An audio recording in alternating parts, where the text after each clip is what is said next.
Hi everyone. This video I carry on with the COM interface examples, and in this one specifically what we do is we try to put together a little code that keeps loading vehicles onto a link and then removes them, and it does it by filtering it down the number of vehicles in the network to the ones we want. In this case there is only one, of course, but that can be used for any other application, and I will show you. So this is quite a useful and powerful um, code, I think, or feature. So in the previous one, I showed you how you can load a vehicle, so I don't want to dwell a lot on it, but that is this line. And you need to be careful when you do this. So we only want to have one vehicle in the system. So we don't want to keep loading in every temp simulation step, basically vehicles into the network. What we want is we load one, then we remove it in the end, and then load another one. So with this, we load the vehicles in. Again, you can go and check out in the help, in the com help, that Vissim net vehicles, how like vehicles is within net and within Vissim. And for vehicles, the add vehicle at position, if you go to the vehicle container, if you go um, to vehicle, and then you go to the container, then the methods are there. You can click on it, but also there's a description, and it shows all the inputs you need to add. But for more details, refer to the previous videos I made on this one. So the way I achieve to have only one is by also using a user-defined attribute. So user-defined attributes are basically attributes that you set up the way you want. So if I go to a link, the link I created, you can see there is wax on link, so vehicles on link, and I created that. And what it does, it counts the number of vehicles on the link. It makes our logic easy in the COM or in the code, but also it's a practice on what we can use these for. So this user defined attribute is what you do is you just click plus to add. And in this case, what I did, I use it for the link. So the object type is link. So it will come up when you click on a link, basically. And then here, if you click on X, you can find what you want here, all the attributes. And if you go in the bottom, vehicles, this will basically count the vehicles on it. So you just double click on it and it adds it. And you have this option.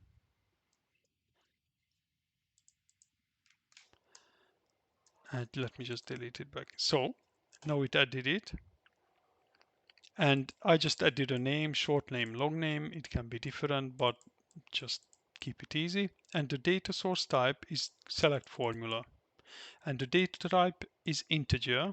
Integer is basically whole numbers. So 1, 2, 3, 4, 5, 6, and so on. So it makes the life very easy in the code. We don't need to convert text string to any numbers or any floating data type or anything. So it makes the life very easy. And it's a practice. That's why I want to do it this way. So you define that. We don't need to tick anything here. That's done. So when the simulation runs, this vehicles on link will increase or show how many vehicles you have on that link currently. So here I just make some definitions. So I call link 1 Vissim net links item by key 1. So basically link number 1. So this is link number 1, number 1. So that's why item by key 1 and links net Vissim. So link 1, I store link number 1 in it. Then another variable, link 1 flow. I call it link 1 because I called link 1 here. So it's the same if you basically just copy paste this into here. It would give you exactly the same. Then at value, attribute value, and the vehicles on link, the user defined attribute I created before. So in link one flow, I will store this number here. Then I just say if link one flow is smaller than 1. So it basically what it means is if the number of vehicles currently on the link is below 1, then I execute this one. So then basically I add the vehicle. If there are already one vehicle or two or three or four, this won't be true. So I would not add a new vehicle. And that's done. So in Python, as we discussed before, indentation is important or essential.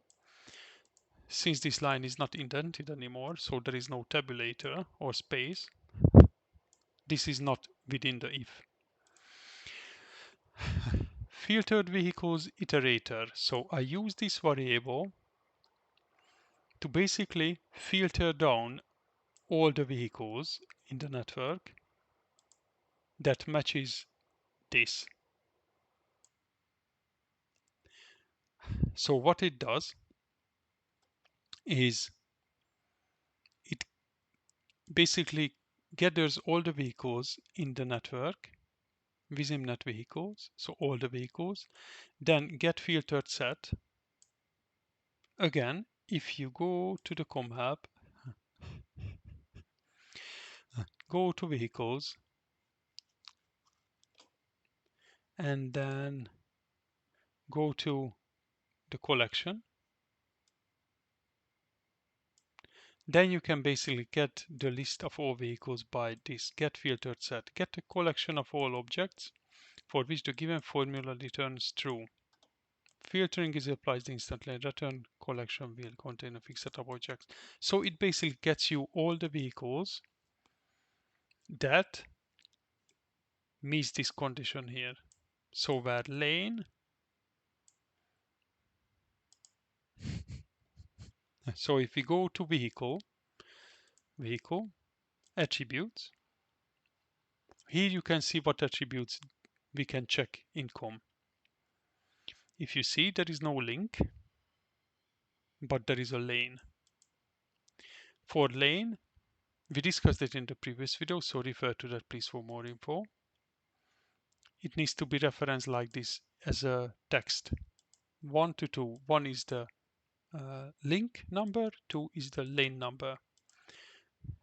So lane equals to 1 1.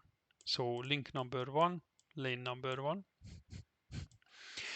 In Python, you can define a string with either this bracket or that bracket. It doesn't matter. But in this case, I use these to make sure that because this also needs to be string. So if I delete that, it might work, but I prefer it this way to be absolutely sure. Okay. And then I have an iterator. It just basically iterates through. So in this line, this is a name you can freely choose, but this iterator is not. So this is needed. So we basically in this is an iteration set with that. I'm not explaining it well, I know, but just just try to, when you do it, just follow the syntax and it will be fine. Then, so once I created this set, and vehicles in it are basically meeting this criteria. So they are all on this lane, basically on this link because it only has one lane. And what I do while, so I start a loop while this set of vehicles are valid. So while the iterator is keep going, then I create a new variable called vehicle. So one vehicle is basically an item within this set, is an item. it's the item it is currently iterating through. Then vehicle number or VAC number, again, it's a constant, it's a variable name. I named it. This can be anything you want. You just need to make sure that you use this same um, here as well. Yeah, if you name it anything, you just need to make sure that you use the same variable name. So vehicle is an item within this iteration, within this filtered set. Then a vehicle number for that vehicle is just basically vehicle dot at value number. And now I create within this while loop. Since it is indented, these are all indented, so they all belong to this while. I say that if this vehicle, the position of that vehicle we are currently looking at within this set, if the position attribute is greater than 230, 230 is because this is 242 long, so 230 is somewhere at the end.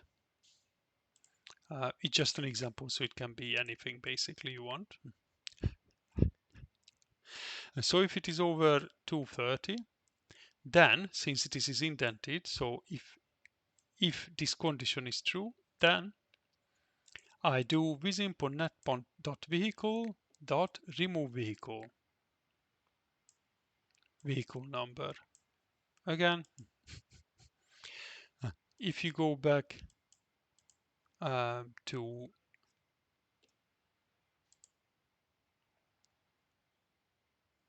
here, you can see the remove vehicle. And if you check, it shows the vehicle needs to be as variant. So you need to add the vehicle, either a reference to an iVehicle object or attribute number of a vehicle object. So you just basically put this vehicle number there, what we already extracted here, and then it removes that vehicle. Then there is a filtered vehicle iterator, so the same variable name, and just say next. So it just basically goes back and start it again as many times as many vehicles we filtered down. If we have 10 vehicles in it, it would do that many times. And basically that's it. And if you check now the simulation, you can see that it loads only one, that goes, and then it got removed. And once it got removed, and you can see the position is increasing, and once it becomes 230, it goes away. Of course it was 232 because it goes in steps, and we run the com in every 10th period, so it can be made in every step, and you can also increase the simulation resolution in parameters, and then it will be more accurate. But in this example, to make the model run faster, it is not that important. And if I show you the vehicles on link, you can see that it is 1, and then it will be 0 1. Once the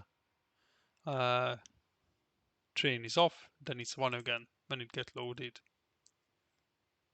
So I hope this was helpful.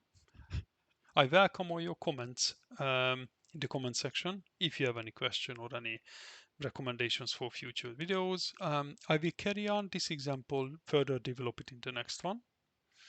It will be an interesting one as well. If you want to support the channel, please like and subscribe. And if you want to support the channel more, please check out my Patreon page in the description where you can pledge your support. Thanks a lot for watching.